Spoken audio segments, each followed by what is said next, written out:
So hello viewers, you are watching Aaj Tak HD and मेरे साथ है कर्नल राजीव अग्रवाल रिटायर्ड। इनसे आज हम बात करेंगे जो रिसेंटली ईरान ने जो इसराइल पे अटैक किया था, missile attack, in retaliation of the attack that was carried out by Israel on the consular building of Iran in Syria. और ये फर्दर अभी एस्केलेट करेगा या नहीं, और इसमें इंडिया ये जो कॉन्फ्लिक्ट है इसने इंडिया को कैसे टाइट स्पॉट में रख दिया है, इन सब पे बात करेंगे राजीव सर से। राजीव सर, पहले तो ये बताइए कि ये जो पूरा अभी जो कॉन्फ्लिक्ट है मिडिल ईस्ट में, इस सिचुएशन को आप कैसे रीड करते हैं? और क्योंकि आपने कुछ दिन पहले ही अपने ओपिनियन पीस में लिखा था कि जो अटैक जो हुआ है, जो इजराइल ने जो अटैक किया है ईरान के कॉन्सुलेट बिल्डिंग में सीरिया में, so it is Iran is definitely going to retaliate.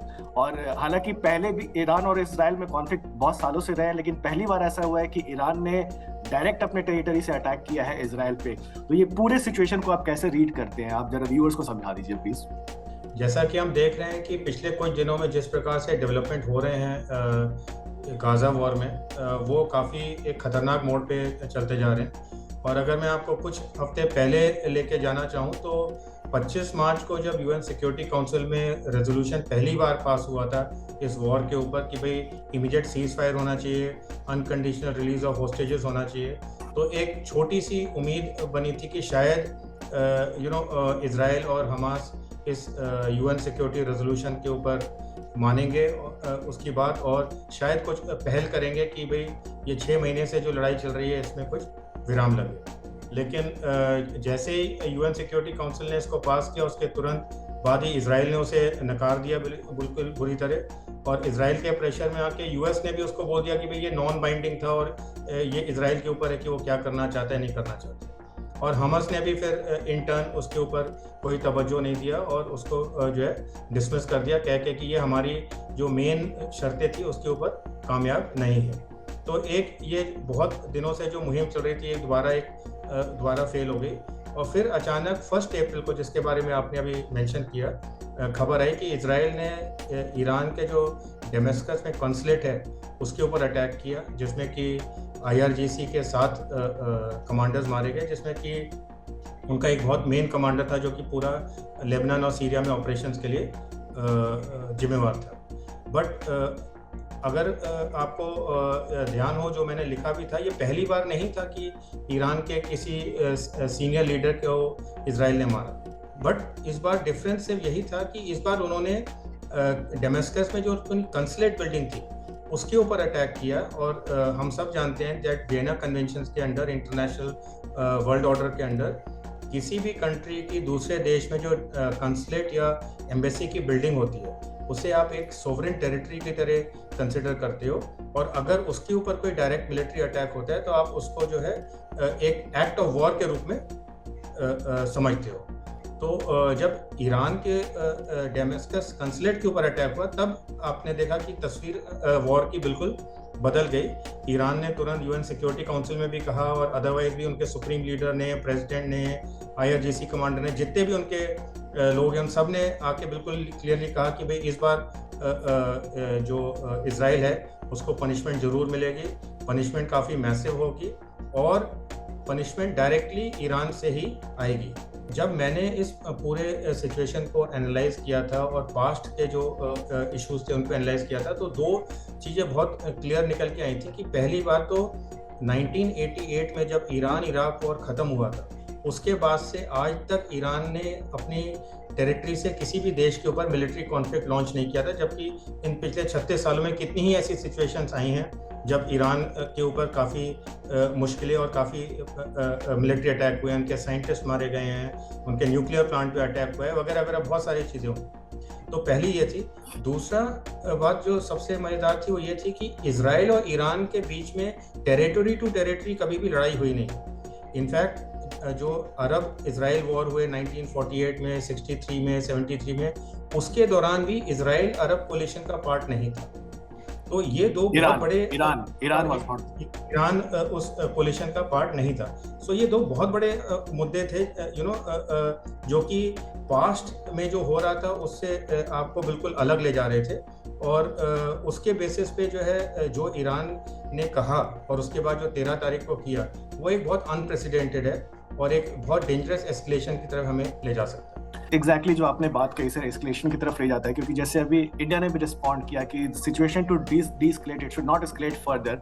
तो अब चूंकि ईरान ने रिस्पॉन्ड किया है, रिटेलिएट किया है इसमें, और जो इजराइल है सो फार, अब आपको क्या लगता है, क्योंकि ये अब बात बेंजामिन नेतन्याहू के ऊपर भी आ रही है, क्योंकि जैसा उन्होंने हमास के अटैक जो 7 अक्टूबर को जो हुआ, उसके बाद वो कह रहे थे कि हम हमास को बिल्कुल ही खत्म कर देंगे, जो अभी तक तो फिलहाल नहीं हुआ है।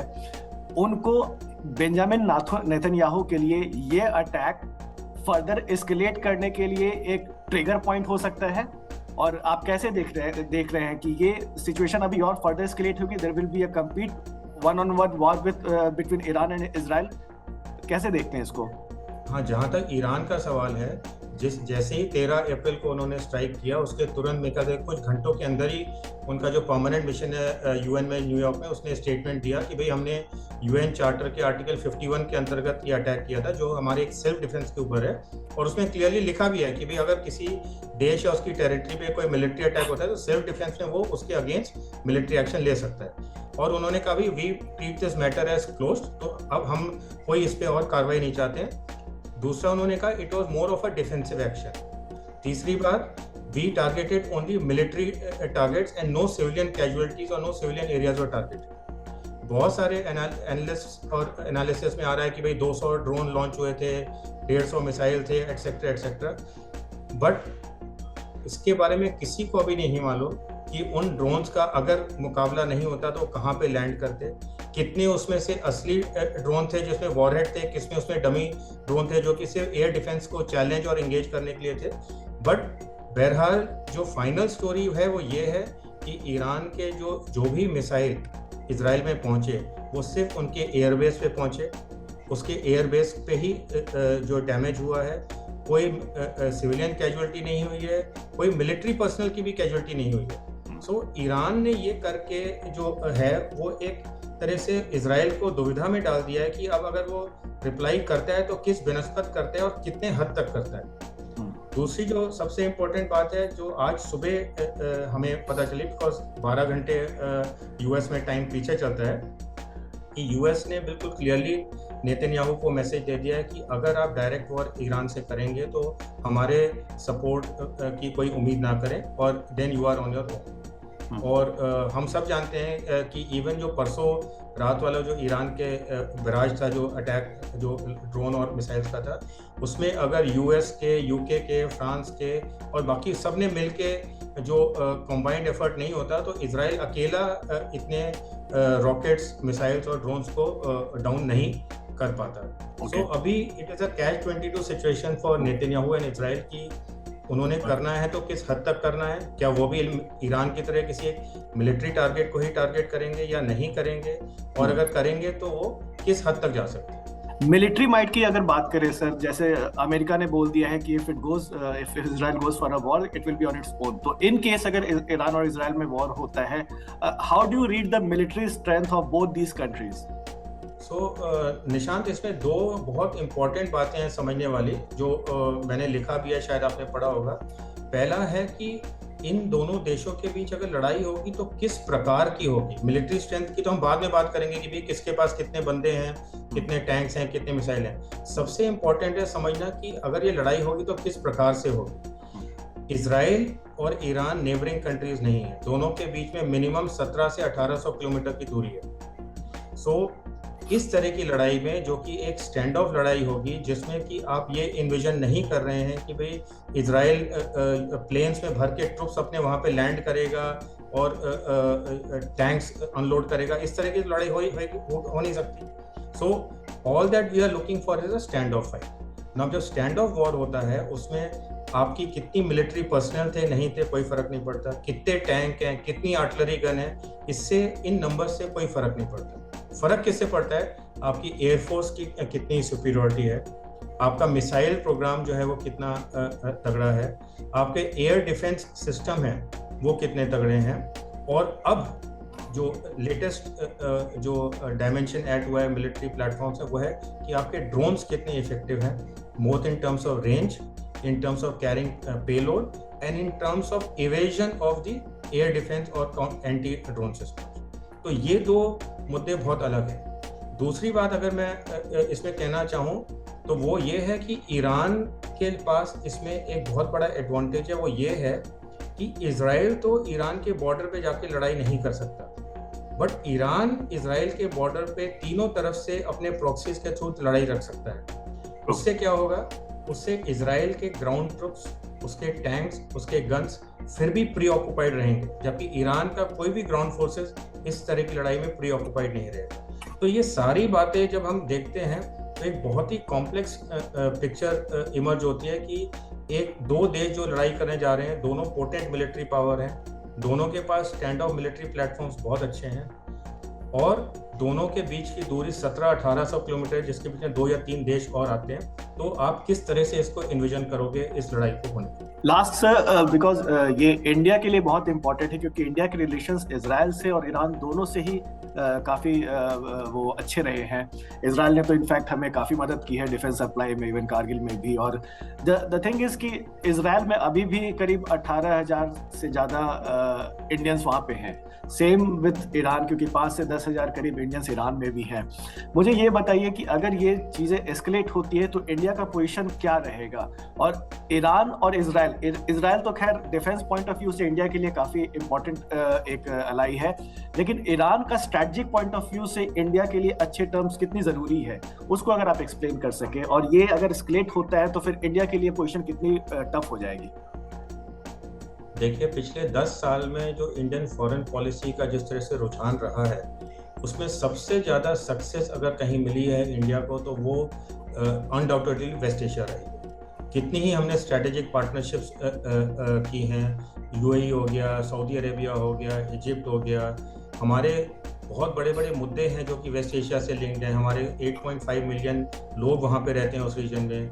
हमारा क्रूड ऑयल और नेचुरल गैस और एलएनजी सब वहीं से आता है। हमारा ट्रेड का कॉन्टैक्ट, ट्रेड रिलेशंस बहुत अच्छे हैं। इनफैक्ट पूरा अगर हम मिडिल ईस्ट मिला लें तो सबसे ज़्यादा जो ट्रेड फिगर्स हैं वो उन्हीं पूरे दुनिया में, अगर इंडिया के साथ जो ट्रेड है वो वहीं से आते हैं। और तीसरी बात जो हमने देखी है पास्ट में, कि जब भी वेस्ट एशिया में कोई सिक्योरिटी इशू हुआ है, उसकी वजह से इंडिया में कोई ना कोई डायरेक्ट इनडायरेक्ट जो है इफेक्ट जरूर हुआ है, चाहे उसी समय हुआ हो, चाहे 6 महीने बाद हुआ हो, चाहे साल में हुआ हो। इसलिए इंडिया के किसी भी तरह से ये अच्छा या नहीं है कि इजराइल और ईरान के बीच में एक डायरेक्ट लड़ाई हो या फिर एक रीजन वाइड कोई कॉन्फ्लिक्ट हो जिसमें कि ये सारे मुद्दे हमारे फंस जाए। जहाँ तक हमारे लोगों की बात है, अगर आपको याद हो 7 अक्टूबर को जब हमास ने अटैक किया था और उसके बाद गाज़ा वॉर शुरू हुआ था, तो इंडिया ने जॉर्डन के थ्रू, इजिप्ट के थ्रू अपने जो सिटीजन्स हैं ऑलमोस्ट